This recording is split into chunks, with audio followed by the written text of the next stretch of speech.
Michel Lefaou, bonjour. Vous êtes adjoint au maire de Lyon, vous êtes aussi vice-président de la métropole. Dans les deux cas, vous êtes en charge de l'urbanisme. Et lundi, les élus ont adopté le nouveau PLUH, le plan local d'urbanisme et de l'habitat.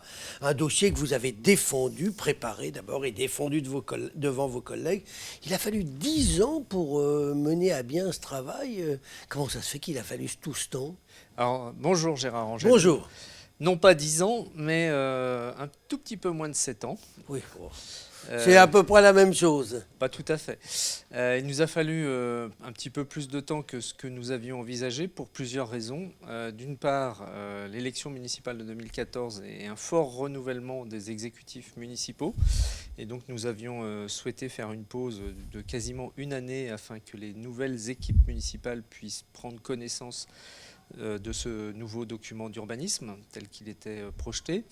Ensuite, nous avons aussi connu un processus législatif et réglementaire particulièrement productif au niveau national, avec non moins de 8 lois qui avaient toutes des impacts en matière d'urbanisme ou de logement et pour lesquelles il a fallu modifier au gré du processus législatif notre plan local de l'urbanisme et de l'habitat, et donc ce qui a généré ce temps de production particulièrement long. Alors, on a quand même eu un retard qui semble être dû au fait qu'on a lancé une vaste consultation ces derniers temps auprès de la population, une vaste consultation, ce qui n'empêche pas aujourd'hui des collectifs de s'être constitués pour contester ce PLUH. Ça sert à quoi de concerter quand de toute façon à la sortie ils ne sont pas contents quand même? Alors, nous sommes obligés d'une part de concerter et ensuite de réaliser ce que l'on appelle une enquête publique qui a recueilli un franc succès parce qu'avec un nombre de contributions très importantes. Plusieurs dizaines de milliers. 12 000 contributions exactement, qu'il a fallu ensuite étudier et pour lesquelles il a fallu apporter une réponse à chacune d'entre elles. C'était un petit peu l'objet de l'exercice aussi. Alors, il ne vous aura pas échappé que nous sommes en France et que nous avons aussi l'habitude de râler. Ça fait partie, je dirais, de nos gènes. Et quand bien même nous essayons de faire en sorte que le processus de concertation et d'enquête publique soit le plus abouti possible, il y existe toujours un certain nombre de collectifs ou de personnes qui ne sont pas complètement satisfaites.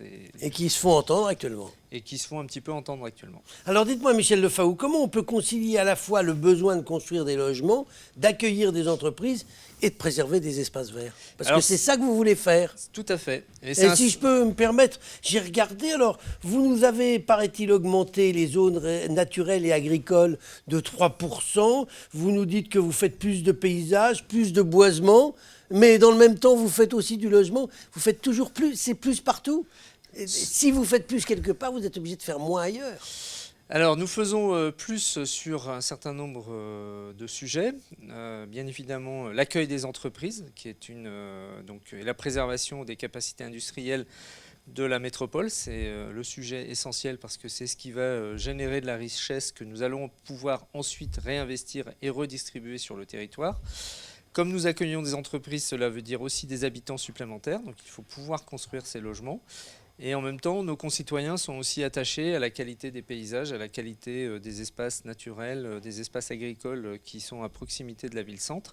Et donc, il faut aussi les préserver. Alors, comment nous faisons-nous tout cela? C'est un savant dosage.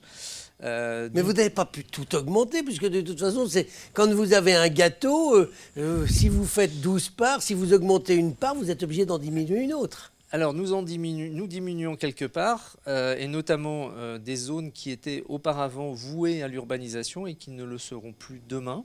Et nous renforçons par exemple l'intensité urbaine sur des secteurs qui vont pouvoir demain accueillir du développement urbain parce qu'ils seront très bien desservis par des infrastructures de transport en commun. Je prends un exemple très caractéristique. Vous prenez le secteur de la Soley à Oullins, qui est d'ores et déjà desservi par le métro et qui va accueillir un projet urbain d'importance dans les années qui viennent. Il en sera de même sur le vallon des hôpitaux, par exemple à Saint-Genis-Laval, avec le prolongement de la ligne B du métro qui aboutira là-bas en 2023.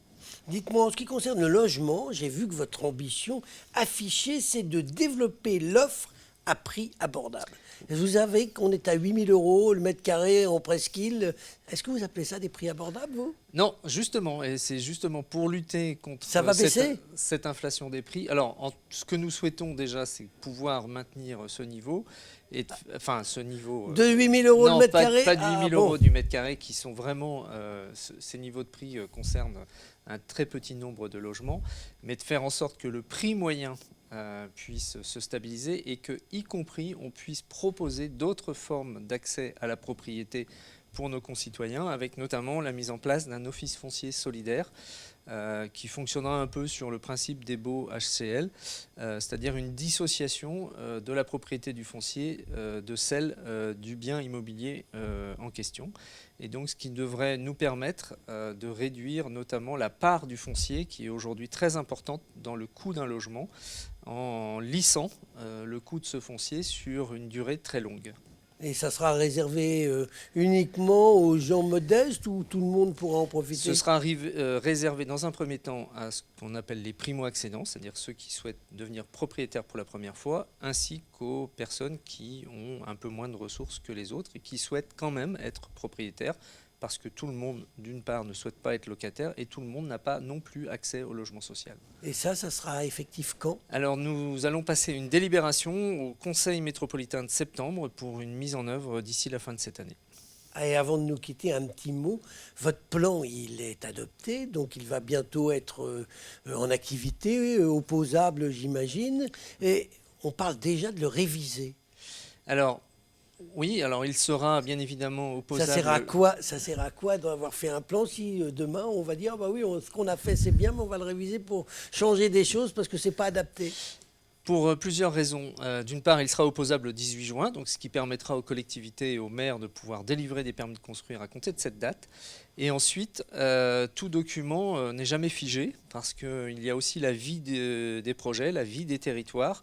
Et quand nous avons lancé cette révision générale, c'était en 2012. Et pouvoir anticiper ce qu'il se passera par exemple en 2025 dès 2012, ça semble un peu compliqué. Et donc, comme tout document d'urbanisme, il y a quasiment chaque année une phase de modification qui intervient. Cela a été le cas avec le précédent PLU, pour lequel nous avons eu 13 modifications qui avaient été réalisées. Eh bien, on attend de voir ce que ça donne et tout du moins ce que donne son application dans les années qui viennent, puisqu'on a fait ça pour des années. Michel Faou, je vous remercie. Merci.